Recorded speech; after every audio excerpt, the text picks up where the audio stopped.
College Success Arizona presents Student Stories. The feature of the following story and interview is Francisco Fernandez. I was born here in the Phoenix area. I've gone to school through the Mesa and Tempe area, and right now I'm going to school at the downtown campus in Phoenix. I'm entering my senior year, but I don't really like Phoenix that well. I'd prefer to stay in Mesa. I understand. Where did you graduate high school?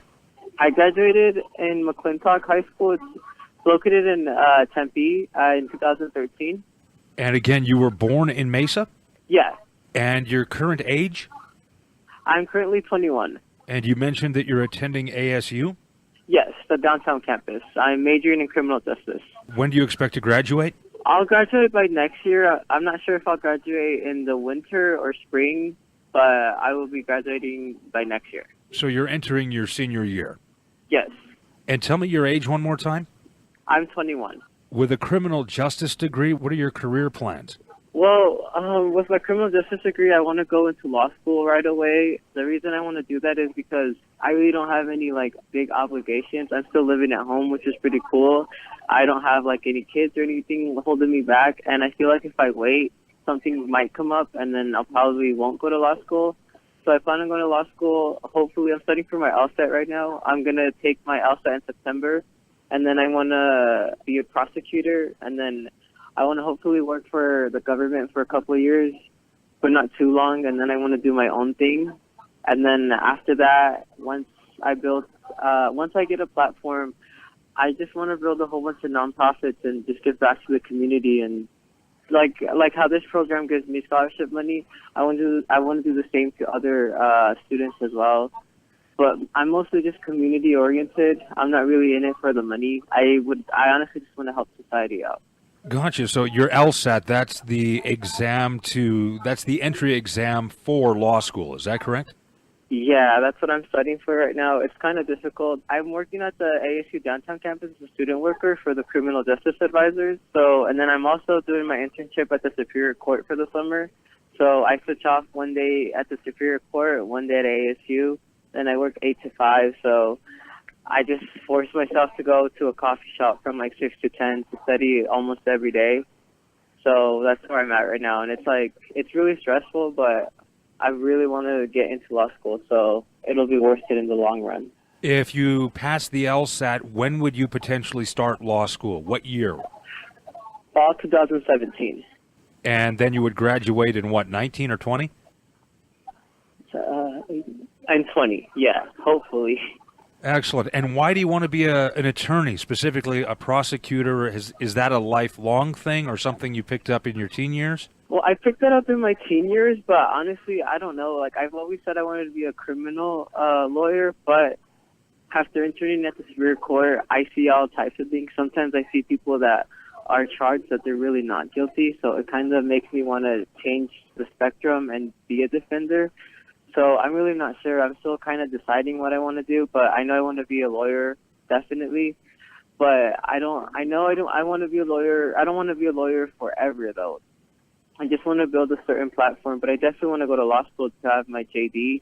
And from there, I know a whole bunch of doors will open. But like I said, I want to build a platform and then eventually give back to the community. Because I know there's a lot of people that have a really big voice, but they don't really use their platform for much other than their self-interest. But I don't want to be like that. And if you were a prosecutor for the government, then entered private practice, what type of law would you conceivably be practicing? I'm still at the early stages of that, so I think I would want to do criminal, and then I'd also want to do civil lawsuits. I wouldn't want to do family, because over here at my internship, I'm exposed to a lot of family cases, and it seems like a lot of headaches. It's a whole bunch of he said, she said type of things, and I don't know. I can't really keep up with that, so I wouldn't want to do family law. Divorce lawyer, and you know what? I've thought the same thing going through a divorce myself. That it's such a negative thing because both parties, whoever you're defending, it's always very negative. Like you said, he said, she said. I guess back to you and growing up in Phoenix, was it a positive experience? You're close to your family? We're not we're united, but the thing is, we're not extremely close to other family members. So I think that kind of makes it easier for me. It just makes you like mentally strong. Like I know there's certain people that feel like they have to be surrounded by people, but for me, I think growing up that way, it just makes you more independent. I'm close to like my family members are in my home, but from like cousins, aunts, not really. So I think that just makes it easier for me in a way. So I'm not so dependent on needing people's approval. As long as like I have my mom, my dad, my sister, and brother, then I think I'm good. But I don't really need the other family members. I know that sounds kind of mean, but that's just how my mindset is set. You seem very goal-oriented. You have this sort of plan. You're going to go to law school and then work for the government, and then maybe private practice, and then work for some nonprofits or start some nonprofits. You sound very motivated. Have you always wanted to attend college? Did your parents encourage you?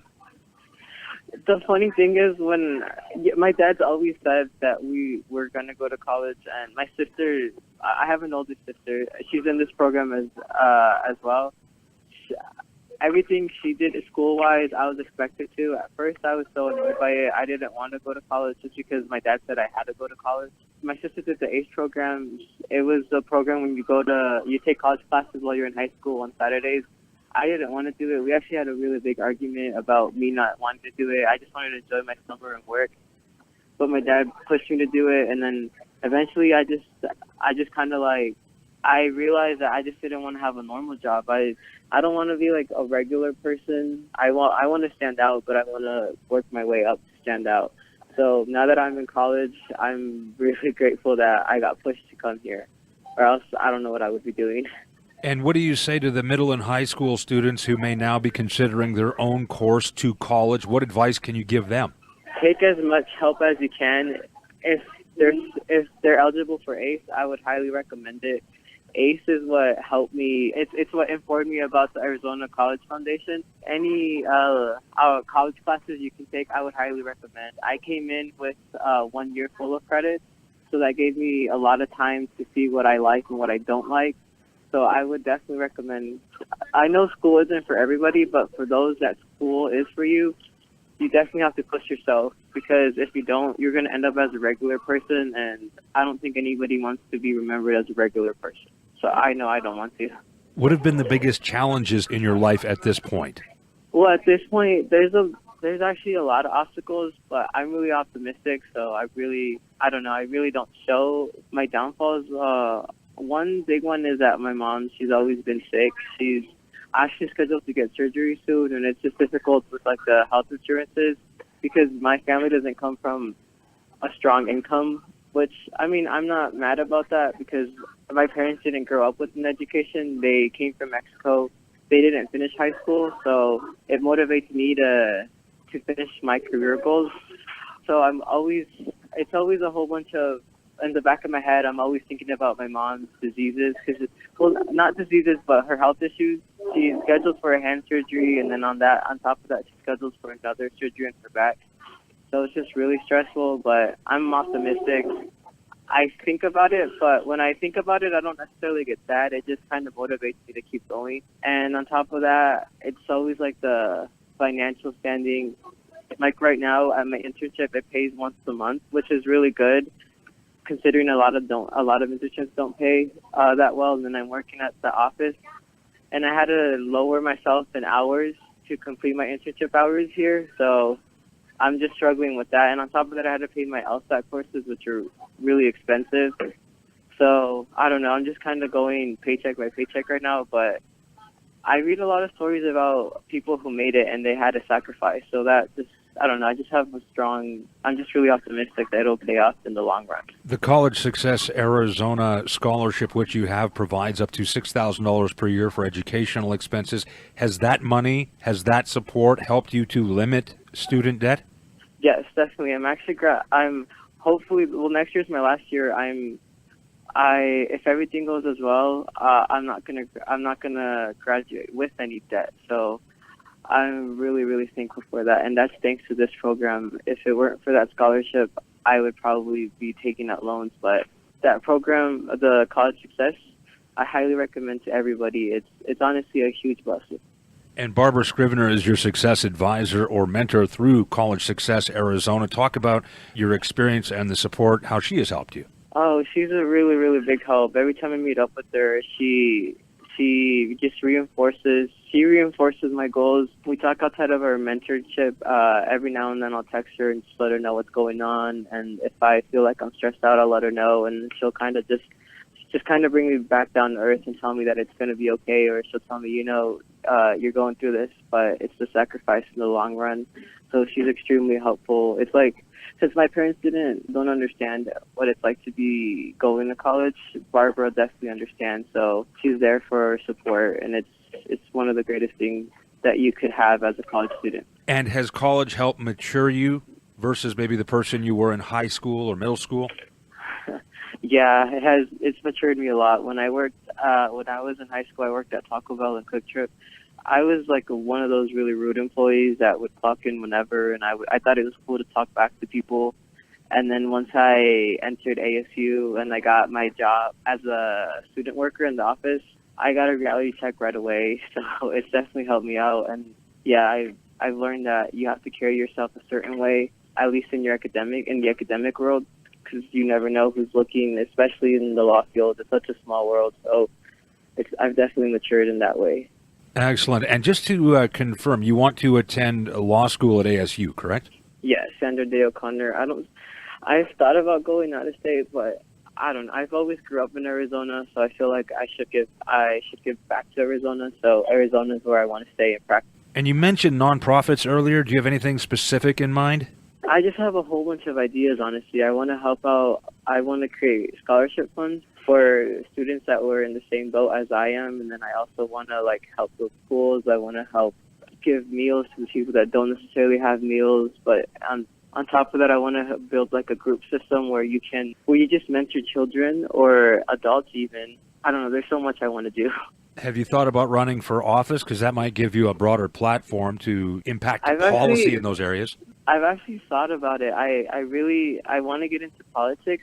Right now, I don't really have time to look so much into it because I literally go from school to studying for the LSAT. But I do want to get involved into politics. I know I tell a couple of people that I want to run for president. They laugh because, it seems unrealistic. But I know once it's further down the road, I probably will. I just don't know when or how, but I think I will. I actually applied for an internship in D.C. It's CHCI, the Congressional Caucus Institute. If I were selected, I'd be notified by next month, and I would spend a semester in D.C. Shadowing and analyzing public policy. So if I were to get that, it'd give me a great exposure to politics. So if everything plays well, then I would be there, and hopefully it would give me that more interest in politics, and hopefully someday I could have a really big platform to change a whole bunch of stuff that needs to be changed. About 30 years ago, there was a college student who was an activist on campus, and that was Barack Obama, so you never know, right? Yeah, you never know, because a lot of people try to knock down or belittle your dreams, but honestly, I think anything's possible. Even if it feels impossible, it's going to happen if you just stay persistent and determined and optimistic. Thank you, Francisco, for the interview and for working so hard to make a difference in our community.